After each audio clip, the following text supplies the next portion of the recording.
Decisão feita há instantes. A comissão já recorreu contra o habeas corpus concedido por André Mendonça a Osmar Crivellati, que viria a ser o depoente de hoje, na CPMI do dia 8 de janeiro. Vamos ouvir, portanto, o presidente da sessão, que fala agora, ao vivo.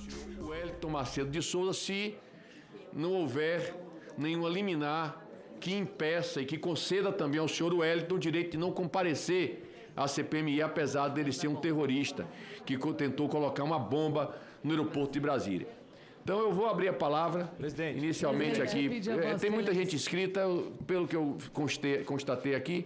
Primeiro que se inscreveu foi o senador Flávio Bolsonaro, o senador Exalci, a senadora Jandira Fegali.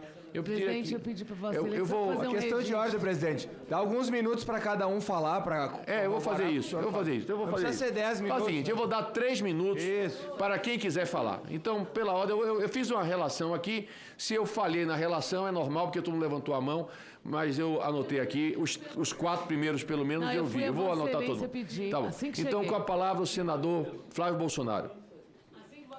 Presidente, bom dia a todos. Presidente, eu acho que, em primeiro lugar, nós temos que nos dar o respeito. O que está acontecendo... Fala neste momento o senador Flávio Bolsonaro. Começam essas argumentações que geralmente ocorrem pré-sessão da posição e da oposição, argumentando contra ou a favor algumas decisões que são tomadas pela presidência da Casa. Hoje é dia bem importante, então, após essa decisão do Supremo Tribunal Federal, para que o depoente não vá à comissão. Mas a Larissa Rodrigues tem apuração para a gente, hein? A CPI, a comissão, já recorreu contra o habeas corpus, Larissa? Exatamente. A gente falava, já no Novo Dia e aqui na abertura do live, Elisa, dessa expectativa de como essa decisão tomada de forma isolada pelo ministro André Mendonça de dar um habeas corpus e permitir que Osmar Crivellati, esperado na oitiva de hoje, não fosse obrigado nem a vir ao colegiado, realmente tinha pegado todos de surpresa, no sentido de que, durante os trabalhos, foi normal algumas decisões, permitindo que a pessoa fique em silêncio, mas que 2 semanas seguidas, na semana passada, inclusive, com ela foi ajudante ali de Anderson Torres, tanto no Ministério da Justiça quanto na Secretaria de Segurança Pública aqui do DF, Marília Alencar. Na semana passada, ela teve esse mesmo direito de habeas corpus, de faltar à oitiva, e agora, ontem, saindo essa decisão de forma isolada do ministro André Mendonça, permitindo Osmar Crivellati a não vir hoje. A gente confirmou, então, com a advocacia do Senado que a CPMI já, inclusive, recorreu. O Lucas Mendes, nosso produtor judiciário, já até nos mandou o documento. Estamos lendo aqui, vou até pedindo ajuda, que estamos lendo ao vivo. Ótimo. Estou abrindo aqui também, hein, Lari? Agora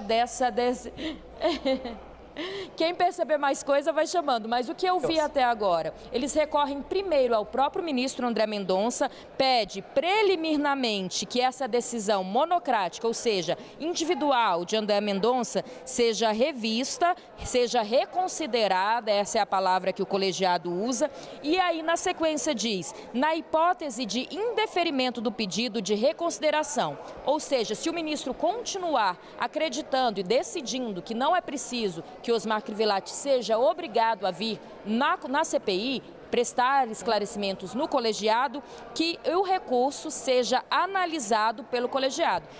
Então, se André Mendonça não reconsidera e retira essa permissão de faltar à oitiva para o Osmar Crivellati, que caiba, então, ao colegiado, a todos os ministros, rever essa decisão de André Mendonça. Elisa. Larissa, explica pra gente, por favor, por que tem havido esse impasse entre você ser uma testemunha ou você ser um investigado na CPMI e por qual motivo a defesa se ancorou justamente nisso, para poder argumentar na justiça brasileira de que o nosso cliente não pode ir. Elisa, o que eu escutei é que virou uma espécie de armadilha, essa é a palavra que eu até tentei lembrar mais cedo. Eu escutei isso de um senador, que inicialmente a CPMI estava convocando, aprovando aqueles requerimentos de convocação, quando se há uma convocação, essa pessoa chamada a prestar esclarecimentos na CPMI, ela é obrigada a vir, porque uma CPMI tem poder de polícia. Quando se aprovava esses requerimentos, na maioria das vezes, colocava enquanto testemunha essas pessoas chamadas para falar na CPMI. Uma testemunha, ela é obrigada a falar. Mas, durante diversos momentos, e esse é o argumento usado pela defesa do Crivellati, usado ontem nesse pedido que foi ao André Mendonça, que André Mendonça acatou, dizendo ele não pode ser testemunha, ele é investigado, inclusive ele vem sendo investigado pela Polícia Federal. Isso porque quando alguém é investigado, a própria Constituição permite essa pessoa ficar em silêncio. Dessa maneira, a pessoa fica em silêncio para não produzir provas contra ela mesma. Então, virou uma espécie de armadilha, porque diversos momentos a CPMI chamava como testemunha numa tentativa de obrigar aquela pessoa convocada a falar e não ficar em silêncio, mas em outras ocasiões aquela pessoa não era testemunha, ela era investigada. E acontece isso no assessor de Bolsonaro, que era esperado para hoje. Ele é investigado pela Polícia Federal, inclusive foi um dos alvos de busca e apreensão naquela última operação do escândalo das joias, ainda no início de agosto. E durante o pedido da defesa de Crivellati junto ao Supremo Tribunal Federal, pedindo para ele não vir, diz isso, olha, ficou muito confuso, como assim ele é investigado, mas aparece enquanto testemunha? É só para a gente encerrar, eu até tinha pegado o que traz a defesa aqui, dizendo que se deu a defesa numa nota que a Jussara Soares encaminhou para a gente, a nossa analista, ao argumentar o porquê foi ao Supremo e decidiu não vir hoje, na CPMI a defesa se fala.